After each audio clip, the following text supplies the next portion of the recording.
Hello everyone, this is political science net achievers YouTube channel. आज हम बात करेंगे again 20 most expected question, top 20 questions most expected और most expected की series में ये हमारा आज का ये 5वां वीडियो है। ठीक है, इससे पहले भी मैं 4 वीडियोज़ इस पर बना चुका हूँ, जिसमें जो बहुत इंपॉर्टेंट क्वेश्चन है आपके एग्ज़ाम के पॉइंट ऑफ व्यू से, वो 20 क्वेश्चन मैं आपको ऑलरेडी डिस्कस कर चुका हूँ 4 वीडियोस। ठीक है, इसके अलावा भी हमने बहुत सारे वीडियोस जो अपलोड करके रखी हैं, जो आपके नेट के एग्ज़ाम की प्रेपरेशन के लिए काफ़ी हेल्पफुल होगी। अगर आपने अभी तक वो नहीं देखी है तो आप डिस्क्रिप्शन में लिंक्स देखिए। ठीक है, वहाँ से आपको लिंक मिल जाएंगे, आप उन वीडियोज़ को भी ज़रूर देखिए। तो अगर आप मेरे चैनल पर नए हो, पहली बार हो, तो मेरे चैनल को सब्सक्राइब ज़रूर कर दीजिए और बेल आइकन को भी प्रेस कर दीजिए, ताकि आपको अपकमिंग वीडियोज़ की नोटिफिकेशन भी मिलती रहे। ठीक है, एक क्विक रिवीजन आपकी हो जाएगी, एक कम टाइम में ज़्यादा नॉलेज आपको मिल जाएगी। ठीक है, एग्ज़ाम की अच्छी तैयारी हो जाएगी। इसी पर्पज़ से मैं एक सीरीज़ लेकर आया हूँ, जिसमें टॉप 20 क्वेश्चन मैं आपको करवा रहा हूँ। ठीक है, IPL के दौर में 2020 जो क्वेश्चन हम लेकर आए हैं, राइट। तो आपको क्या करना है, आप इन क्वेश्चंस को सुबह नोट कर लीजिए। ठीक है, और 1-2 बार आप ज़रूर देखिए। ठीक है, ताकि आपको ये याद भी हो जाए और टाइम भी ना लगे। ठीक है, ज़्यादा टाइम भी ना लगे। तो जो पहला क्वेश्चन है वो है ब्लॉक वोटिंग का। ठीक है, देखिए इस तरह से क्वेश्चन भी पूछा जा सकता है कि block voting first introduce in where, कहाँ पे ब्लॉक वोटिंग को कहाँ पे पहली बार इंट्रोड्यूस किया गया था? ब्रिटेन में। ठीक है, 1955 में जो है UK की, यूनाइटेड किंगडम में जो है एक जो लेबर पार्टी है वहाँ की, ठीक है, उनके द्वारा कहीं ना कहीं ब्लॉक वोटिंग को एक्सरसाइज किया गया था। अब ब्लॉक वोटिंग क्या होती है? इसमें जो वोटर होता है वो किसी व्यक्ति को नहीं बल्कि पार्टी को वोट करता है। ठीक है, और सीट्स कौन जीतता है? पार्टी के द्वारा जो सभी प्रकार की सीटें जीती जाती है। आप यूँ समझ सकते हैं कि ब्लॉक वोटिंग में वोट पार्टी को, so this is block voting, right.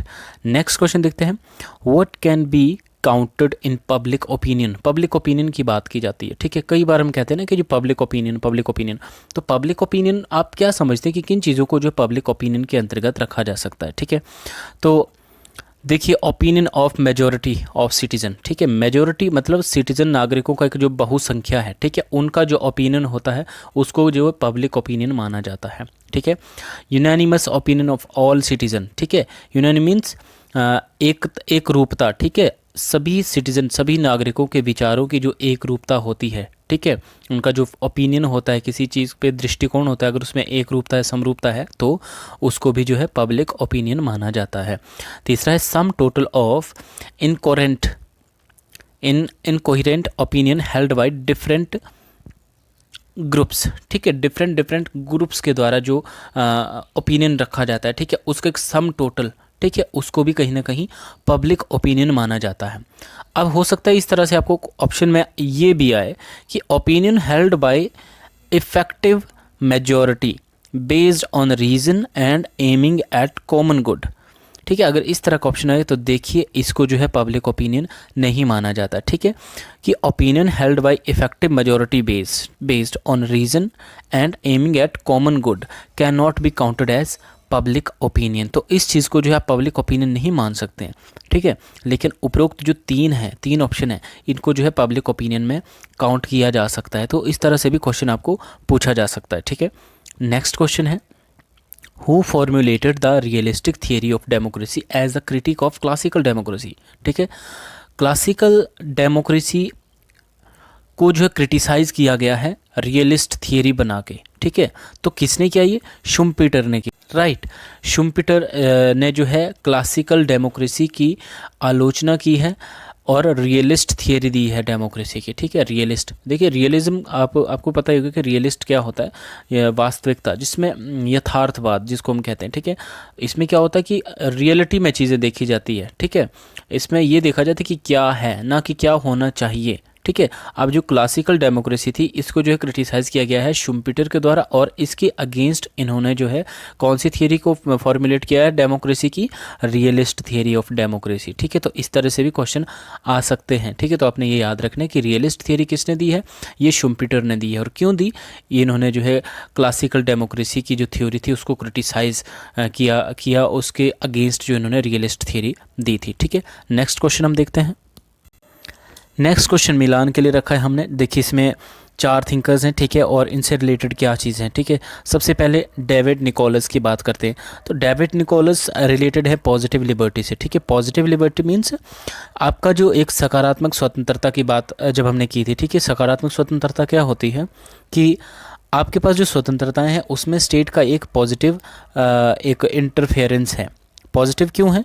क्योंकि देखिए, आप अपनी लिबर्टी का फ़ायदा उठाइए, आप अपनी स्वतंत्रताओं का फ़ायदा उठाइए, लेकिन आपकी स्वतंत्रता की वजह से अगर किसी दूसरे की स्वतंत्रता का हनन हो रहा है तो वहाँ पे स्टेट जो है आपके ऊपर प्रतिबंध लगा सकता है, रिस्ट्रिक्शन लगा सकता है। इसी को जो है पॉजिटिव लिबर्टी कहा जाता है। और इसके अगर हम विपरीत बात करें नेगेटिव लिबर्टी की, तो नेगेटिव लिबर्टी वो लिबर्टी होती है, नकारात्मक स्वतंत्रता, जिसमें आपके अधिकारों या आपकी स्वतंत्रता की बात की जाती है, साथ ही साथ स्टेट की कोई भी इंटरवेंशन नहीं होनी चाहिए किसी भी तरीके से। इकोनॉमिक स्फेयर में, पॉलिटिकल या आपके जो भी सोशल स्फेयर में आप जिस तरह की आपकी लिबर्टी, उसमें स्टेट का कोई भी रोल नहीं है, ठीक है। मतलब स्टेट किसी भी तरीके के आपके ऊपर प्रतिबंध नहीं लगा सकता, तो वो एक नेगेटिव लिबर्टी। लेकिन इसके अगेंस्ट है पॉजिटिव लिबर्टी, ठीक है। तो डेविड निकोलस किससे रिलेटेड है? पॉजिटिव लिबर्टी से। दूसरे एल.टी. हॉबहाउस, ठीक है। एल.टी. हॉबहाउस जो लिबरलिज्म से संबंधित है। लिबरलिज्म, आपको पता है कि लिबर्टी और लिबरलिज्म एक दूसरे के साथ बिल्कुल जुड़े हुए हैं। लिबरलिज्म के अंतर्गत भी व्यक्ति की स्वतंत्रताओं की ही बात हो रही है, ठीक है। एलन बुलॉक जो लिबरल ट्रेडिशन से संबंधित है, ठीक है। कहीं ना कहीं ये भी लिबर्टी, मनुष्य की जो स्वतंत्रताएं हैं, मनुष्य के जो अधिकार है, ठीक है, वो जो ट्रेडिशन है उसके साथ जुड़े हैं एलन बुलॉक। और अलेक्जेंडर एंट्रोवस, ये नोशन ऑफ द स्टेट, मतलब राज्य का जो एक धारणा दी है, तो उससे संबंधित है अलेक्जेंडर एंट्रोवस, ठीक है। तो ये सारे थिंकर्स इंपॉर्टेंट है, कई बार इस तरह से मैच करने के लिए भी क्वेश्चन पूछा जाता है। नेक्स्ट क्वेश्चन है, हु सेड, किसने कहा, liberalism is the expression less of a creed than of a temperament, ठीक है। तो ये लॉस्की ने ये स्टेटमेंट कही, जिसमें वो ये मानते हैं कि लिबरलिज्म क्या है? लिबरलिज्म एक टेम्परामेंट है, एक स्वभाव है, ठीक है। स्वभाव ज़्यादा है लेकिन एक क्रीड या एक रास्ता, एक पंथ कम है, ठीक है। मतलब ऐसा ये रास्ता भी है। एक लिबरलिज्म क्या है? उदारवाद क्या है? एक वे ऑफ लाइफ है, ठीक है। लेकिन इससे ज़्यादा ये एक स्वभाव है, ठीक है, स्वाभाविक है, ये स्वभाव में है लिबरलिज्म। लिबर्टी की बात इसमें की जाती है लिबरलिज्म के अंतर्गत। तो लॉस्की ने जिसको जो है एक रास्ता या एक वे ऑफ लाइफ कम, लेकिन एक टेम्परामेंट, एक स्वभाव ज़्यादा माना है लिबरलिज्म को लॉस्की ने, ठीक है।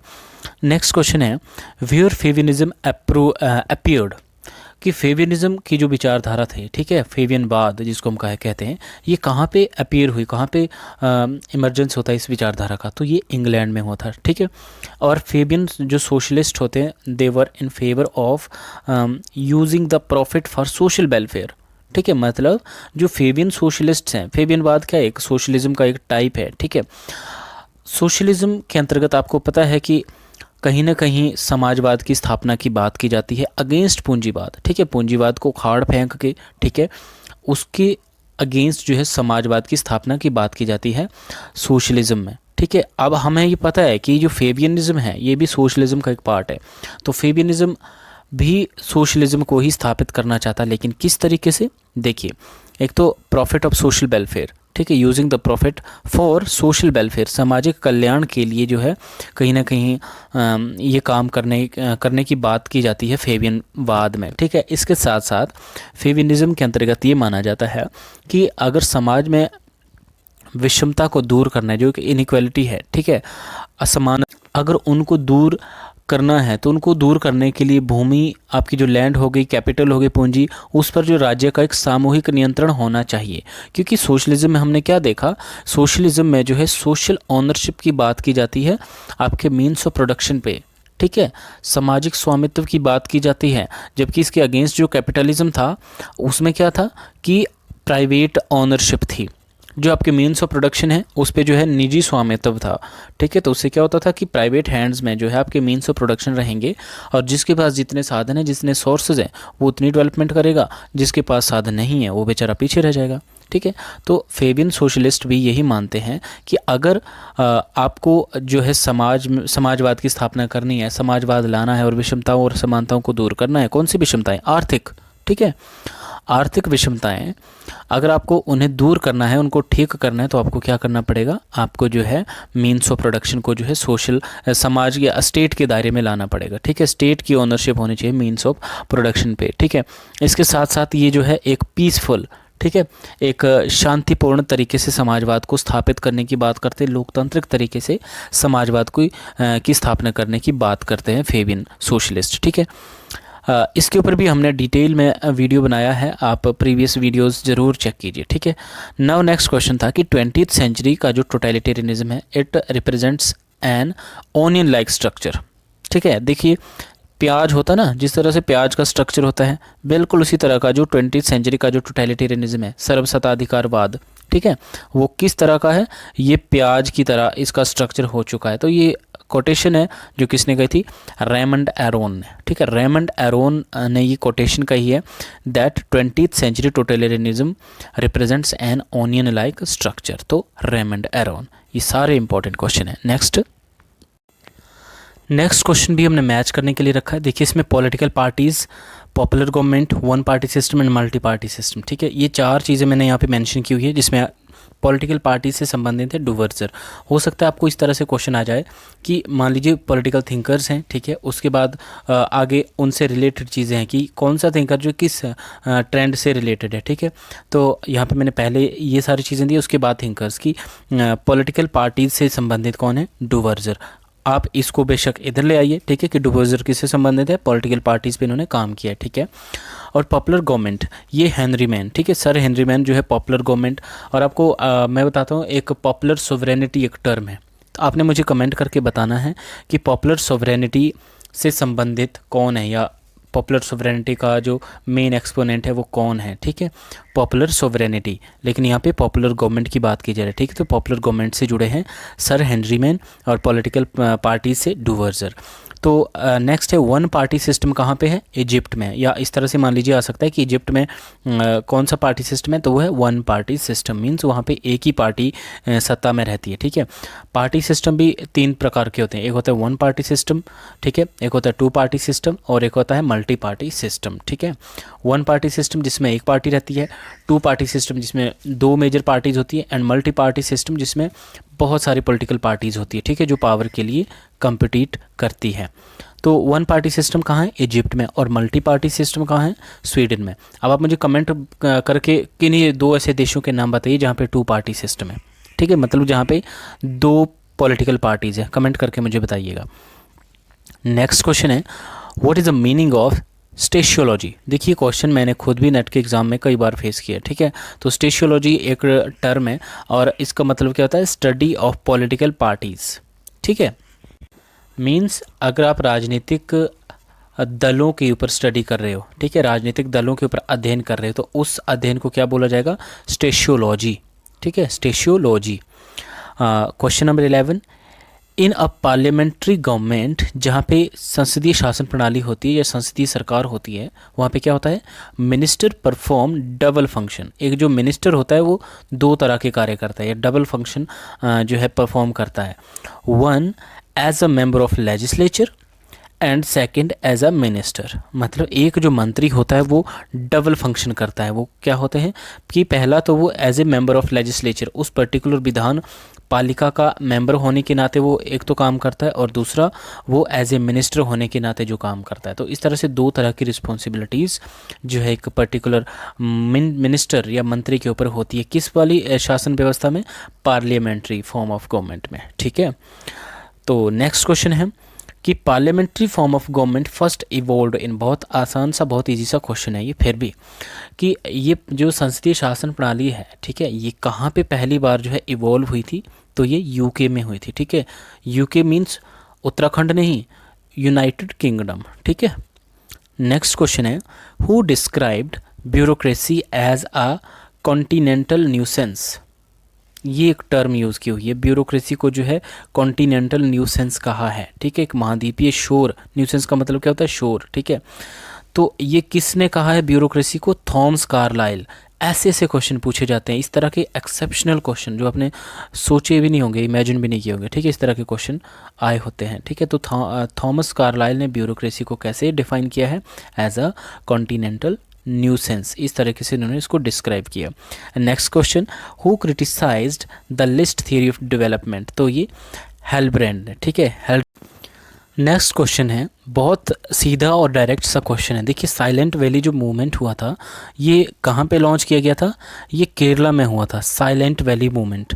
तो भारत के कॉन्टेक्स्ट में आपको इंडियन नेशनल मूवमेंट्स, ठीक है, भारत के जो राष्ट्रीय आंदोलन रहे हैं उसमें आपको मुख्यतः जो जितने भी जो मोस्ट पॉपुलर जो मूवमेंट्स हैं वो सारे आपको सीक्वेंस वाइज याद रखने पड़ेंगे कि कौन से ईयर में जो पर्टिकुलर ये मूवमेंट हुआ था। फ़िलहाल हम यहाँ पे मोस्ट एक्सपेक्टेड में रख रहे हैं। तो द साइलेंट वैली मूवमेंट जो है ये कहाँ पे हुआ है, केरला में हुआ, और आपने मुझे ईयर बताना कि ये कब हुआ था, ठीक है। दूसरा क्वेश्चन, मेधा पाटकर, ठीक है, जो मेधा पाटकर है ये this is she is associated with किस आंदोलन के साथ ये जुड़ी हुई है मेधा पाटकर, ये है नर्मदा बचाओ आंदोलन, ठीक है। इसके साथ साथ ही आप जो दूसरे मूवमेंट्स की बात करते, चाहे वो चिपको आंदोलन हो, ठीक है, या मान लीजिए साइलेंट वैली मूवमेंट है, उनके साथ जुड़े हुए लोग कौन थे, ये चीज़ें भी आपको डीप में पता रखनी पड़ेंगी, ठीक है। इन सब चीज़ों को आपको नोट करके रखना पड़ेगा।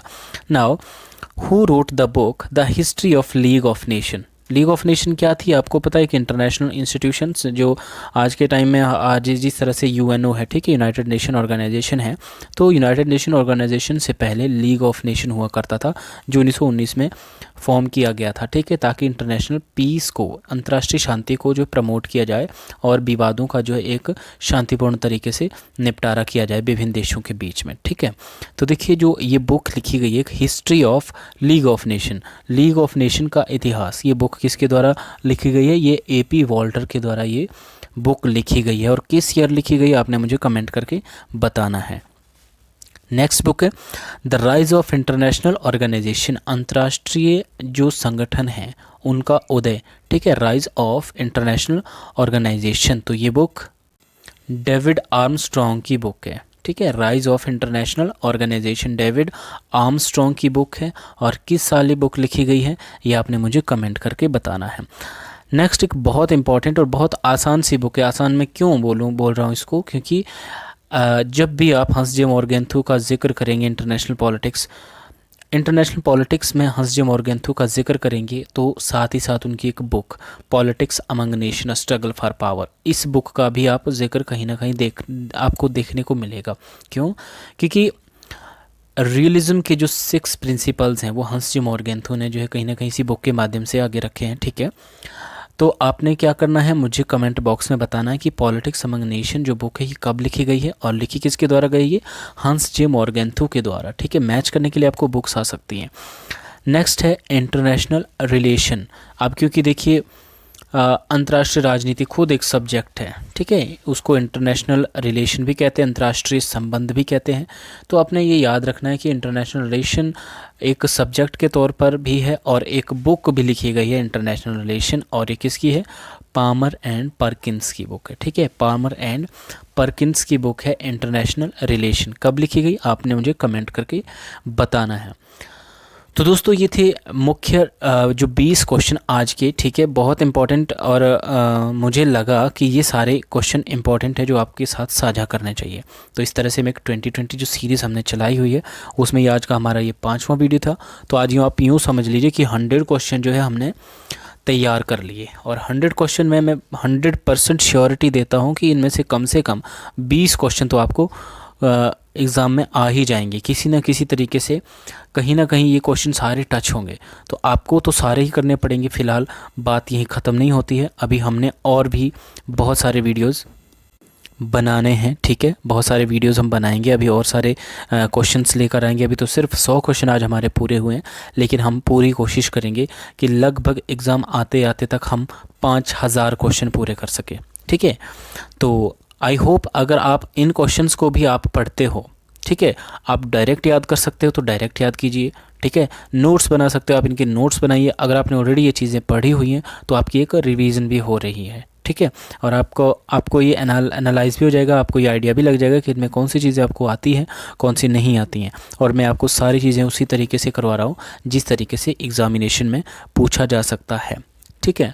तो आई होप ये वीडियो आपको पसंद आया होगा। वीडियो आपको अगर आपको अच्छा लगा है तो इस वीडियो को लाइक कीजिए, कमेंट कीजिए और शेयर कीजिए अपने दोस्तों के साथ, दबा के शेयर कीजिए ताकि उनकी तैयारियां भी अच्छे से चल पाएँ। ठीक है। तो अगर आप मेरे चैनल पर नए हो तो मेरे चैनल को सब्सक्राइब ज़रूर कर दीजिए और बेल आइकन को भी प्रेस कर देना ताकि अपकमिंग वीडियोस की नोटिफिकेशन भी आपको मिलती रहे। और अगर आपने मेरे पहले वीडियोस को नहीं देखा होगा तो मैं आपको अभी भी बता रहा हूँ, डिस्क्रिप्शन में उनका लिंक दे दूँगा। ठीक है। जो भी इससे पहले मैंने जो 4 पार्ट्स किए सारे लिंक आपको प्रोवाइड कर दूँगा। आप जो है उनको भी देख लीजिए ताकि आपकी रिवीजन, आपकी तैयारियाँ अच्छे से चलने पाए। ठीक है। तो ठीक है दोस्तों, मिलते हैं नेक्स्ट वीडियो में, तब तक जय हिंद।